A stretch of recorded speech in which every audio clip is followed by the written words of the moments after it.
వెళ్ళింది. అంతకుముందు అన్నామలై వీళ్ళిద్దరికి వ్యతిరేక వాదాన్ని సృష్టించాడు. చివరికి ఏదో ఒక వాదం వైపు మళ్ళీ ద్రవిడ వాదం వైపుకి సపోర్ట్ చేసినట్టు అయింది. ఆ గ్యాప్ విజయ్కి ఫెర్చింగ్ అయింది.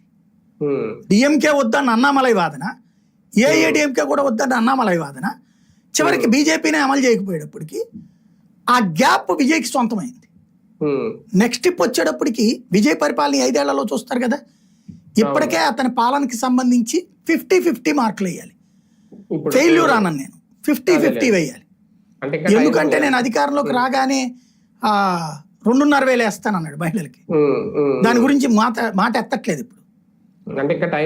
ఉచిత బస్సులు అంటే చేస్తారన్నప్పుడు చెయ్యాలి కదా. రుణమాఫీ చేశాడు బానే 50,000, కానీ సంపూర్ణ రుణమాఫీ అన్నాడు మనకెక్కడ అన్నట్టే.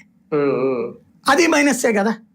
ఇప్పుడు చంద్రబాబు గారు కూడా రుణమాఫీ చేశారు, అప్పుడు 18,000 కోట్లు ఎంత ఖర్చు పెట్టారు, కానీ అవ్వాల్సింది 80,000 కోట్లు. దాంతో పబ్లిక్ లో అసంతృప్తి వచ్చింది. కాకపోతే ఇతను చేసింది రాగానే ఇచ్చేశాడు. 2 ఎకరాలు 3 ఎకరాలు 5 ఎకరాలు ఉన్న వాళ్ళ వరకు బెనిఫిట్ అక్కడ. కాబట్టి అది 50% అంట. అందుకే చెయ్యనివి చెయ్యలేనివి రాబోయే రోజుల్లో చర్చకు వస్తాయి. ఇంకా విజయ్ ఇంకా టైం ఉంటది, ఒక 2 ఏళ్ల.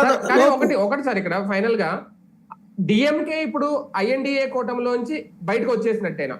వచ్చేసింది కదా, చెప్పేశాడు కదా స్టాలిన్. ఇక మళ్ళీ జీవితంలో పొత్తు పెట్టుకోమని కూడా చెప్పేశాడు. ఛాయిస్ కూడా ఉండదు. ఎందుకంటే